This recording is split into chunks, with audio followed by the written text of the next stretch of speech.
Switch off your television set immediately unless you are prepared to be really terrified. Ladies and gentlemen, the bloodiest thing that ever happened in front of a camera.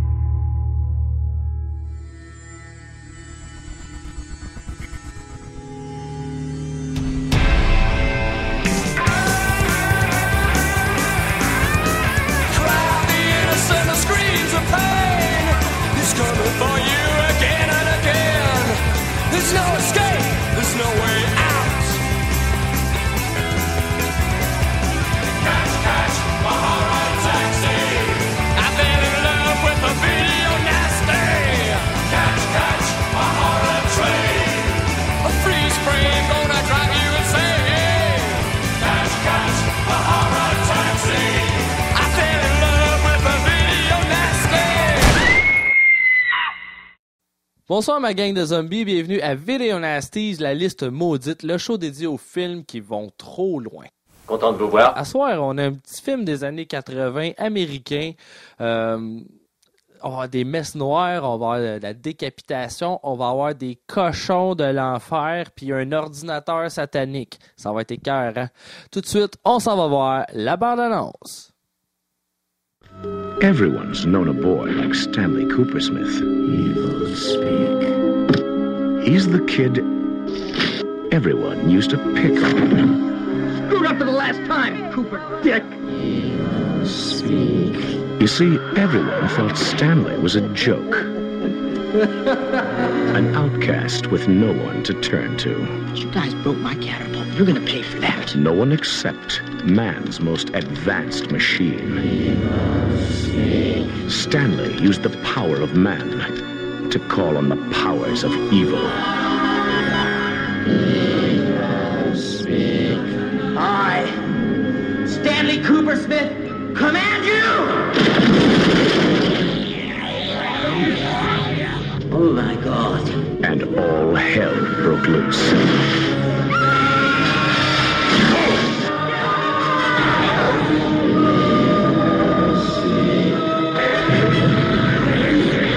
Imbue these creatures with your strength and force. Let them avenge me.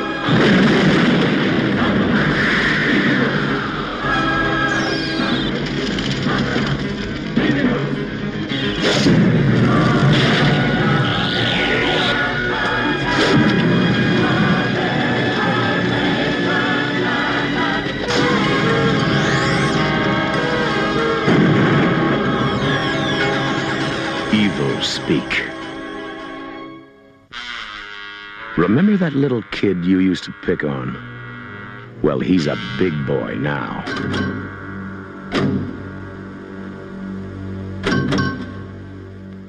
Evil Speak, aussi connu sous le nom de Messe Noire. Oh yes, c'est à ça qu'on a le droit à soir. Ça, je me suis payé à la traite. Un petit magazine promotionnel de la sortie de Evil Speak au Japon. C'est donc en japonais. Je vais vous payer à la traite aussi. On va le scanner puis il va être disponible sur Facebook probablement maintenant. Evil Speak, c'est quoi ce film-là? Il est aussi connu en France sous le titre de Computer Murder, tu sais les Français puis leur titre en anglais, anyway. Et en Italie comme La Promessa di Satana, en tout cas. Hein, La promesse de Satan, finalement. Un film qui est sorti aux États-Unis en 1981, le 2 septembre. En fait, non, c'est pas vrai. Il est sorti le 2 septembre 81 en France, même si c'est un film américain. Ensuite, en Nouvelle-Zélande, en Allemagne. Et enfin, le 26 février 82 aux États-Unis. C'est un film qui est réalisé par Eric Weston. C'est son premier film. Il a fait 8 autres films dont tout le monde se fout éperdument. Tout du direct sur vidéo. Hein? C'est un film qui est scénarisé par Joseph Garofalo et Eric Weston. Dans les acteurs, on a quand même un all-star cast underground. Bon sang, qui est-ce qui est là-dedans? On a Clint Howard dans le rôle dans notre protagoniste principal. C'est le frère de Ron Howard, en fait, l'acteur fétiche de Roger Corman. 216 rôles à la TV, au cinéma. Il a joué dans des séries TV comme Breaking Point, Bonanza, Star Trek, Laredo, The Monroes, Family Affair, The Odd Couples, Seinfeld, Happy Days, Huckleberry Finn, ainsi de suite. Au cinéma aussi, un paquet Cocoon, Gun Ho, Splash, The Race, Tango et Cash, Parenthood, The Rocketeer, Bigfoot, Silent Night, Deadly Night 5, Leprechaun 2, Fist of the North Star, ça c'est une belle bouse. Aussi, c'est lui qui a le premier rôle dans le film d'horreur The Ice Cream Man, où il joue un vendeur de crème à glace meurtrier, finalement. Creamsicle or custard pie?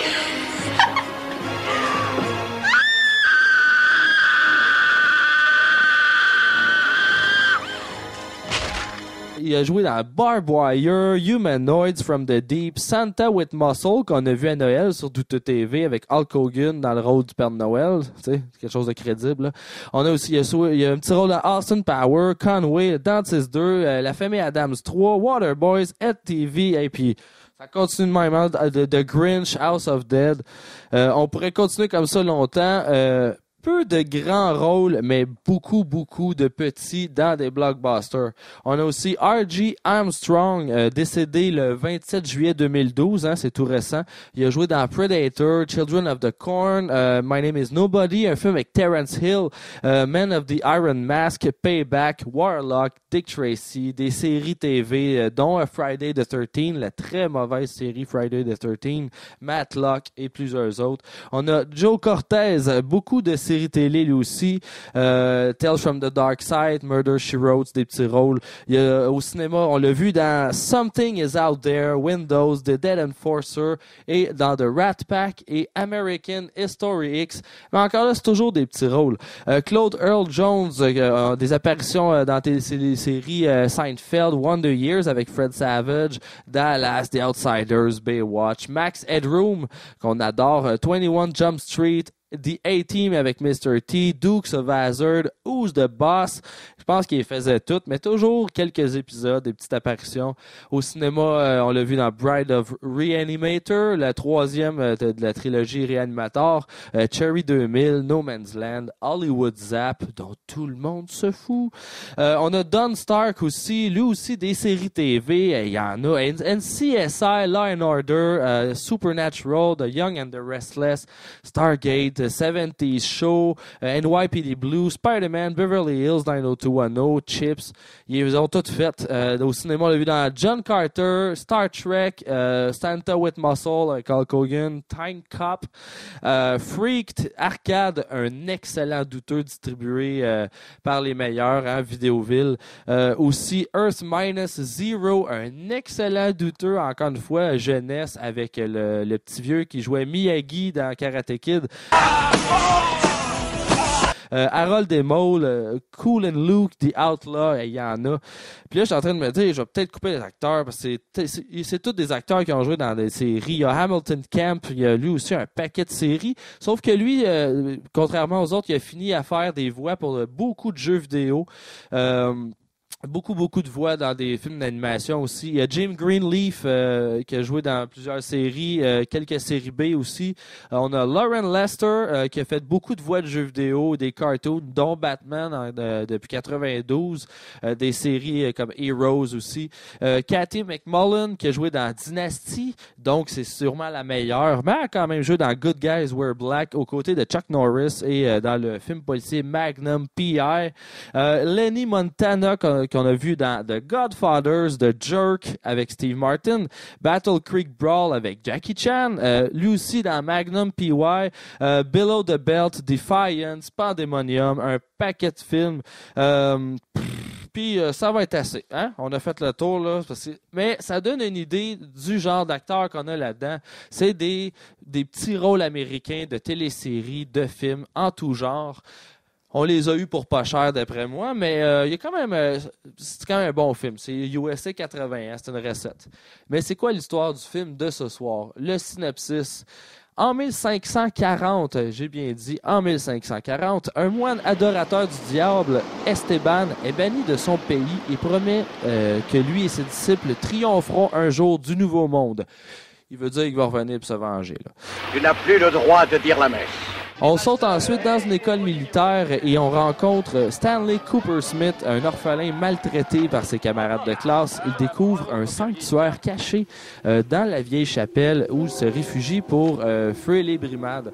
Avec l'aide de l'ordinateur de l'école, Stanley va traduire les livres qu'il a trouvés dans le sous-sol de l'église, des livres écrits en latin. Fait que si on comprend bien, il est allé sur Google Translate. Là. Puis il a commencé à sortir tous les secrets étranges et diaboliques d'Esteban des livres sataniques. Stanley veut invoquer le diable et se venger de tous ceux qui l'écœurent et lui cassent les couilles. Son vœu sera exaucé grâce à Satan! OK, une explosion spectaculaire le libérera pour toujours de ses bourreaux dans un flot d'horreur et de sang, invoquant grâce à l'ordinateur tout-puissant des cochons sauvages, meurtriers et sataniques. Par quoi on commence?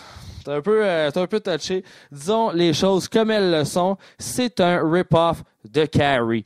Tout le monde a vu Carrie, coincé pas très loin derrière la malédiction, la série The Omen, mais probablement un des meilleurs sous-films du genre. Franchement, il a réussi à se tenir à l'écart et réinventer son genre un petit peu avec du satanisme et la nouvelle technologie au début des années 80. Un petit bijou, je pense, aujourd'hui complètement oublié et injustement délaissé. Le film débute sur une plage d'Espagne où on est témoin du bannissement du prêtre satanique Esteban, qui est joué par Richard Moll, en lui disant qu'il est banni d'Espagne, mais aussi de la grâce de Dieu, tant qu'il sera adorateur du démon, lui et ses disciples. S'ensuit un sacrifice de magie noire à coups d'épée, il coupe la tête d'une belle innocente. On revient ensuite, on est en 1980 dans une école militaire et Cooper Smith est un orphelin, c'est le rejet de l'école. Il fut un temps bien sûr où seuls les fils des familles bien fréquentaient notre excellente académie. Mais maintenant, à cause des conditions financières, nous sommes forcés d'ouvrir nos portes à des garçons comme Cooper Smith. Tout le monde le déteste, les étudiants, les directeurs, tout le monde. Ses seuls amis sont le vieux cuisinier et un étudiant noir, 2 autres rejets finalement. Constamment intimidé par les autres étudiants, il rêve de se venger ou sinon de se faire aimer, ne serait-ce qu'un petit peu, pauvre petite bête. C'est exact.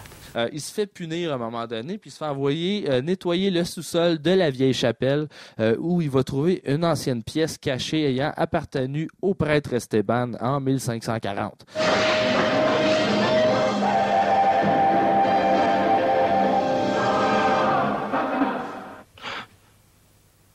Là, il va trouver son livre de magie noire qui est écrit en latin avec ses talents en informatique, Il décide de les traduire avec Google Translate. 10 avril 1538, Satan m'a donné les clés de son royaume de magie. Il tentera alors une incantation en invoquant Esteban et les cochons de Satan grâce au pouvoir de son ordinateur pour se venger. Cooper Smith, vous êtes un problème pour cette école. Donc, on reconnaît Carrie tout de suite si on met de côté l'ordinateur puis la magie noire. Même dans l'élaboration de l'histoire, c'est très semblable. Ça prend un temps avant que l'horreur commence, comme dans Carrie. Mais dès que ça commence, là, c'est un beau party de violence qui augmente de façon exponentielle jusqu'à son apogée à la grandiose finale, dont je vous garde la surprise. J'espère que vous allez regarder le film à soir, là, fait que je vous lâcherai pas de spoiler. Tout le long du film aussi, on perd jamais de vue le fait que le méchant, c'est les tyranniques étudiants et les professeurs, les directeurs de l'école. C'est pas notre protagoniste Cooper Smith, qui lui, en réalité, joue la victime. T'sais. On a pitié de lui tout le long du film. Au début, on allume que c'est lui qui va virer satanique puis qui va tout détruire. Puis là, soudainement, pour revenir à l'attendrissement de la pitié, on lui donne un petit chiot. Oh, t'es cute! C'est un peu étrange. Là, on s'attendrit, hein, puis ça nous rappelle que c'est pas un monstre, mais simplement un humain qui a besoin d'amour. Oui, c'est un monde très dur que le nôtre. Il faut être capable de cogner, de griffer si on veut survivre. Le titre original du scénario était The Foundling, un scénario écrit par Joseph Garofalo, mais qui a été retravaillé en collaboration avec Eric Weston, qui est le réalisateur, pour resserrer le dialogue un peu, puis ajouter les éléments d'informatique, parce que les ordinateurs commençaient à faire leur apparition dans les maisons, puis les nombreuses possibilités d'une telle machine étaient encore mystérieuses à l'époque. Au bon vieux temps où les ordinateurs pouvaient de révéler tous les secrets de l'humanité, comprenait tout, pouvait tout donner, la connaissance mondiale. Bon, on s'est rapproché de ça avec Internet, là, mais c'est une vision comme quoi que c'était une machine très puissante, tous les secrets de l'univers s'y cachaient.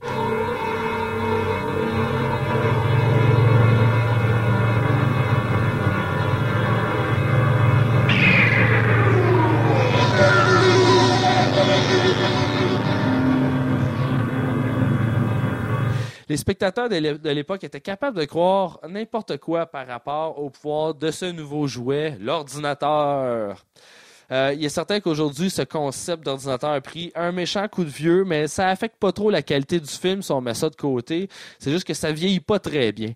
Sang, hostie consacrée, élément incomplet. C'est un film à moyen budget qui évite le série B grâce au talent de ses acteurs puis sa direction photo, je pense.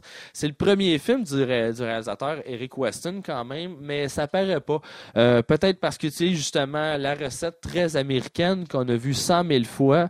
Ça a fait ses preuves. C'est facile, malgré tout, je pense, de se planter. Puis je pense que c'est pas le cas ce soir. Un très bon et surprenant premier film pour Weston. Après ça, on n'en a rien à faire. Avec votre permission, je vais continuer. Mais ce n'est pas tout de même un film sans faille. Hein? Les scènes servant à nous attendrir et nous humaniser comme les petits chiots. Par rapport à Cooper Smith, ça manque un peu de viande. Comme la relation avec le petit chiot, ou sa relation relativement inutile avec le cuisinier, qui est en fait peut-être gay.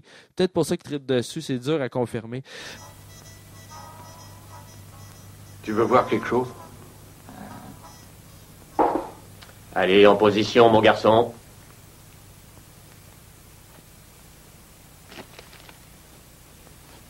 Voyons un peu de quoi il a l'air sans son froc. Non. Arrêtez, laissez-le Dans la terre, toi. Je vais te montrer comment je transforme un garçon normal en petite fille. Tu veux que je te montre? Au secours! Mais qui sert à peu près à rien dans l'histoire, sauf à lui donner finalement le petit chiot. Il a été ajouté pour ça, probablement. Sans vous oublier la scène où, pour une raison que j'ignore, il décide de tenter sa chance avec la salope de service, juste après l'élection, attention, de Miss Artillerie Lourde. Hein? Quel père, un concours quel père. Et je peux dire en toute honnêteté que la prochaine Miss Artillerie Lourde cette année est mademoiselle Suzy Baker. Il va l'avoir pour dire que c'est elle qui aurait dû gagner. Et on sait combien les étudiantes pétasses adorent se faire dire qu'ils ont la meilleure artillerie lourde. Hein? Ouais, je voulais juste vous dire... Je voulais vous dire...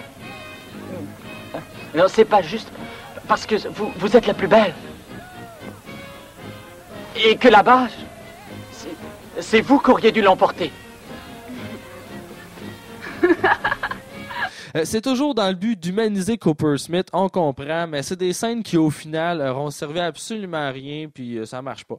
La production, il y a 1 million cash, non, je sais pas, qui a été ramassé pour le tournage. La moitié venait d'un producteur libanais, Silvio Tabet, producteur de la série, en fait, de Beastmaster, pour ceux qui savent de quoi je parle. Et le reste venait d'un groupe de docteurs qui cherchaient à investir dans quelque chose, n'importe quoi, apparemment.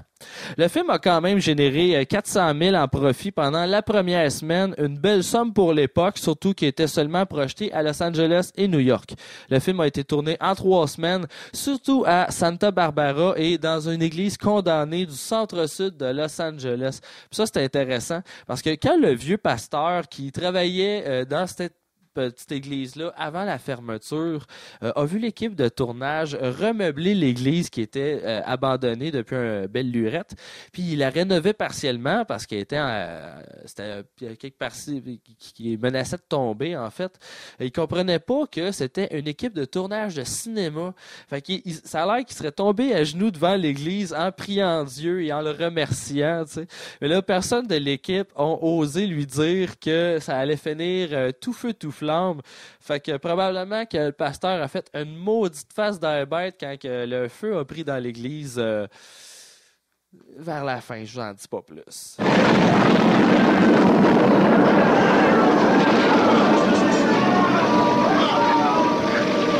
Un film qui est sorti sans coupure en août 1983 et ça, on a la distribution québécoise par Cinéma Plus en version française Miss Noire. Oh yeah! J'ai découvert avec la liste Vidéonalyse que j'avais ça chez nous. Je savais même pas c'était quoi. Le film a été banni, puis ensuite ressorti en version censurée en 87 par Apex Video avec 3 minutes 34 secondes de coupe. La censure a été causée par l'extrême violence de la scène finale, dont je vous dirai rien, hein, pas de spoiler, mais aussi à cause du mélange entre le sexe et la violence, notamment dans la scène de décapitation au début du film. On voit des seins et une décapitation. Ça leur prend pas grand-chose des fois, mais il faut pas mélanger le sexe et la violence extrême, qu'est-ce que tu veux. Et aussi, les fameux cochons de l'enfer, la scène de la douche, avec la très sexy secrétaire, je me rappelle bien, elle est rousse même, se faisant attaquer par les cochons de l'enfer satanique.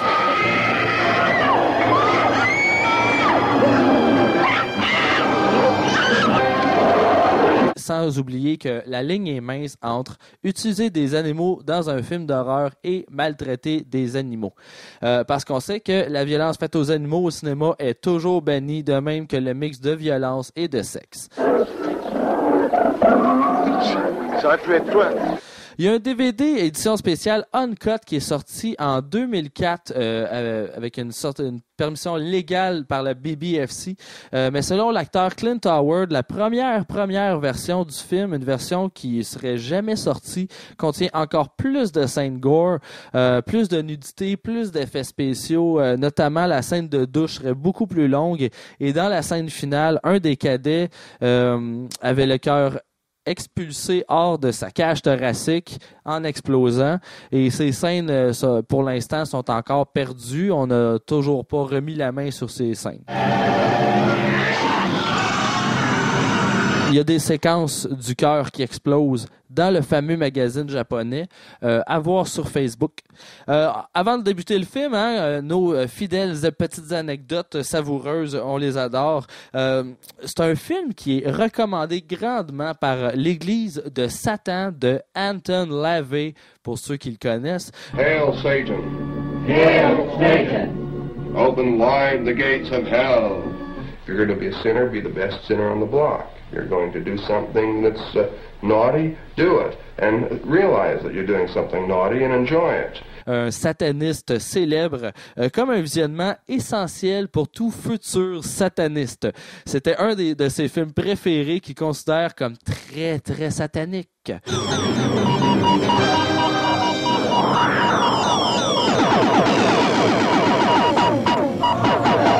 Mais bon, on dit souvent que les fanatiques de Satan voient Satan partout, comme les chrétiens voient Dieu partout. Tu sais, tout est toujours de la faute ou grâce à, et blablabla, tout puissant. On sait ce que c'est.